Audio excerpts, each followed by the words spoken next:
Hi, it's Constantine from Haskell. In this video, we will talk about the way to construct a valid Haskell data type representing a list-like structure where the length is passed as a type parameter. In other words, a length indexed list or a vector. Without further ado, let's get into this. What does it mean for a length, which is a term, to be passed as a type parameter? By default, Haskell data types can accept type parameters of kinds that consist of a combination of stars and arrows. Consider this example, the state transformer data type. It accepts three type parameters, the kinds of which are deduced from its definition. Both S and A are deduced to have the kind star, since they don't accept any type parameters themselves. On the other hand, M is deduced to have the kind star arrow star, because in the definition, M accepts a pair whose kind is star. Going back to the question, is it possible to somehow pass terms, or equivalently data constructors, as type parameters? Well, the answer is no. Haskell is not a dependently typed language. Types cannot depend on terms. It is possible, however, to employ a certain mechanism called datatype promotion. Datatype promotion is an extension to Haskell's kind system that allows the creation of brand new kinds from data types and brand new type constructors from data constructors. By enabling the data kinds language extension, the Glasgow Haskell compiler promotes data types automatically. Let's take as an example the data type we're later going to use to define vectors. Piano is a data type of non-negative integers. Throughout the video, I will be referring to them as natural numbers, named after Giuseppe Peano, who famously postulated the axioms for natural numbers. Piano consists of two data constructors. Z stands for 0 and S, the successor, basically stating that 0 is a natural number, and for every natural number, its successor is also a natural number. Now let's look at the table down here. The arrows in this table should be read as is off or will eventually be off. In the left cell, Z is of type piano. S, after accepting a term of the type piano, will eventually be of the type piano. Piano is of the kind star. If we promote the piano data type, we are greeted with a brand new kind of the same name, piano, and brand new type constructors, Z and S. Notice the apostrophes prepended to each of the type constructors. This is done in Haskell to distinguish them from their data constructor counterparts. The apostrophes can be omitted if no visible ambiguity is present. Additionally, pay attention to the absence of data constructors of prime Z and prime S. No term level constructor corresponds to either of these, which makes sense because they are of the kind piano, and in order to construct a value of a certain type, that type has to be of the kind star. Now, we're ready to define the data type of vectors. Vector is going to represent a generalized algebraic data type, hence the GADTS extension. Just like lists, it can either be constructed as an empty vector, namely v-nil, or as a vector with a head and a tail. The first type parameter represents the length of the vector. An empty vector has the length 0, and the vector constructed with this colon-hyphen operator accepts a term of the type a vector of length n, and produces a vector of length 1 more than n, in other words, Sn. From now on, we will refer to this constructor canonically as cons. Let's look at some of the examples. x0 is a vector of length 3, it contains 3 ints, 1, 2, 3. If we were to define the vector x1 as a vector of length 1, but constructed it with v-nil, we will get a compilation error, because v-nil has length 0 and we expect a vector of length 1. The types don't match. As you might have noticed, the more elements there are in the vector, the more S's we've got to include in our type signature, which could be very cumbersome. Thankfully, there is a workaround, and it involves closed type families. Just like functions act on terms of their respective types, closed type families act on types of their respective kinds.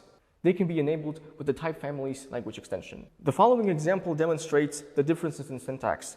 In the left cell is a function act that takes two piano terms and produces a piano term performing piano addition. In the right cell is a closed type family of the same name that accepts two piano types and returns a piano type, performing exactly the same operation of addition. The aforementioned workaround is defined as follows. The type family L takes a type of the kind nat, defined in the GHC type nats module, and returns a piano. Nat is a type synonym of natural, a convenient data type that provides type-level numeric literals. Now, instead of writing a bunch of S's, we simply type L followed by a number. Let's now discuss some of the basic functions on vectors. Every single function listed here is defined almost exactly the same as if it was defined for lists. The interesting part comes in the type declarations. vhead, vtail, vnit, and vlast are guaranteed to accept a vector of at least length 1 at compile time, thanks to this s-type constructor right there. Remember that these functions that act on lists throw a runtime exception if the argument is empty. vzipWidth zips two vectors of the same length. This function, vzipWidth, will be important later when we instantiate applicative for vectors. Unzip transforms a vector of pairs into a pair of vectors. There are also functions like maximum, minimum, sum, product, find, null, length, etc. All of them will become available once we instantiate the foldable type class for vectors. Now, where would we be without our beloved concatenation operation? Two vectors, w and v, concatenated together result in a vector whose length is the sum of the lengths of w and v. We define concatenation by pattern matching on the first vector. If it is empty, its type is vec_za, meaning m is equal to 0, and the resulting vector has the type vec_add_zna, which, per our definition of add, is precisely vec_na, and the second vector is the perfect candidate. The same kind of logic applies in the case below. Notice that we failed to define concatenation if we had pattern matched on the second vector. Suppose it's empty, then its type is vec_za, and now the resulting vector has the type vec_and_mza. We know that the first vector has the type vec_ma, but if we look at the definition of add, we don't ever match on the second type and only consider the cases where the first type is either z or s. Therefore, add_mz by definition is not equal to m. So the first vector cannot possibly be the candidate, for the types don't simply match. The simplest workaround would be to add cases where the second type is either z or s in the definition of add. Let's now look at some of the simplest instances of the different type classes. We can check if two vectors are equal, but they have to be of the same length. For an equality test where two vectors don't have to be of the same length, we should create a separate function. fmap applies a function to each of the elements in the vector. Foldmap maps each element to a monoid and then combines the result with an associative operation. Traverse does the same thing, but collects the results in an applicative context. With foldable instantiated, we now have in our arsenal all the previously mentioned functions like maximum, minimum, find, length, sum, product, and so on. But also toList. We use toList in our show instance. Here is how the vector looks when printed out. The issues come when we try to instantiate applicative. At first glance, it seems impossible to instantiate applicative because of pure. After accepting a value of the type A, it seems impossible to construct a vector whose length is some arbitrary random n. Neither vnil nor const will work because neither 0 nor a successor of another natural number correspond to our given n. The first workaround is to instantiate applicative separately for vec_z and vec_sn. Applicative is not the only type class presenting such a dilemma. The other examples include all the subclasses of applicative and monoid. However, it's still possible to have only one instance of applicative instead of two with the help of structural induction. In our case, structural induction is precisely equal to the principle of mathematical induction. Suppose we have a proposition phi that depends on a natural number. If phi holds for 0, and for every natural number k, if phi holds for k, then it holds for k plus 1, then phi holds for every natural number ever. Now, according to the Curry-Howard isomorphism, to prove a formal mathematical statement, it is sufficient to build a value of the type that represents that mathematical statement. In our case, this can be done with type classes. Let's create a type class called induction piano1. It is going to accept a type parameter of the kind piano. The type signature of the function int piano1 is equivalent to the previously mentioned principle of mathematical induction. F is a type variable that accepts a natural number and some arbitrary type a. The reason behind the inclusion of the parameter a is to allow our vector data type to be substituted for f. There can only exist, of course, two instances of this type class when n is either 0 or a successor. Now, by using int piano1, we are able to instantiate applicative for vectors of arbitrary lengths. Here's an example. We first square every number in the vector and then calculate modulo 7. To instantiate a monad type class, let's define bind in terms of join. Join will take a vector of vectors and produce a vector. The argument here could be interpreted as a square n by n matrix, and the result is precisely its trace. Let's now look at the semigroup instance. The associative semigroup operation on vectors differs from the one on lists The latter concatenates to lists, whereas here we cannot concatenate two vectors because the result needs to have the same type. Well, no matter. We will simply zip every pair of elements of the two input vectors with an associative operation on the type A. Hence the semigroup A constraint. For empty to act as a neutral element, we need to replicate it, which is why we use pure, and hence the induction piano 1n constraint. Let us now finally talk about the ways to transform a list to a vector. So far, we've been able to define the terms of the vector by chaining the constructors, cons and vnil. Haskell provides a more convenient way to define list terms with the syntactic sugar. Wouldn't it be nice to have a function that transforms a list to a vector to avoid this cumbersome constructor chaining? The simplest type signature that can come to mind is literally a function from lists to vectors. But what if the length of the input list is smaller than n? We could fill in the rest if the type A is, for example, a monoid, but we're looking for the most generalized version possible.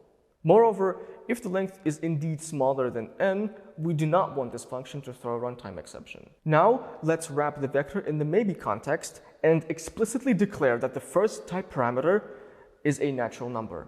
Our definition of from list will require us to state the length of the original list explicitly. This can be done with type applications language extension. Recall that to use int piano1, we need a context f that accepts a natural number and an arbitrary type. This isn't suitable for maybe, since maybe only accepts one type parameter. Nor is it suitable for our arrow, the transformation. We need to create an extra data type. Let's call it list2vec. It is going to encapsulate the action of the safe list-to-vector transformation. And so we define from list inductively in terms of list2vec data type. We, as usual, split this into the base case and induction step. Let's look at the base case first. If the original list is empty and we expect an empty vector, we simply return the empty vector wrapped in the just constructor. Otherwise, the lengths wouldn't match and we return nothing. In the induction step, we accept an induction hypothesis, IH. If the length of the original list is 0, we return nothing because the length of the expected vector is at least 1 due to this S-type constructor. Otherwise, we apply our induction hypothesis to the tail and prepend the head with fmap. A less strict version is to allow lists of length bigger than n. Instead of returning nothing, we return just vnil. As you can see in the first example, we return the prefix of the original string marc to match the length 4. An even less strict version is, as we've previously discussed, to allow lists to have the length smaller than n. Since all the restrictions on the sides of the list are gone, there is no point in having the resulting vector wrapped in maybe. Moreover, knowing we cannot pull out a specific value of an arbitrary type A, we need a witness. For example, monoids and empty. In conclusion, we got acquainted with the mechanism of data type promotion, creating new type constructors from data constructors and new kinds from data types.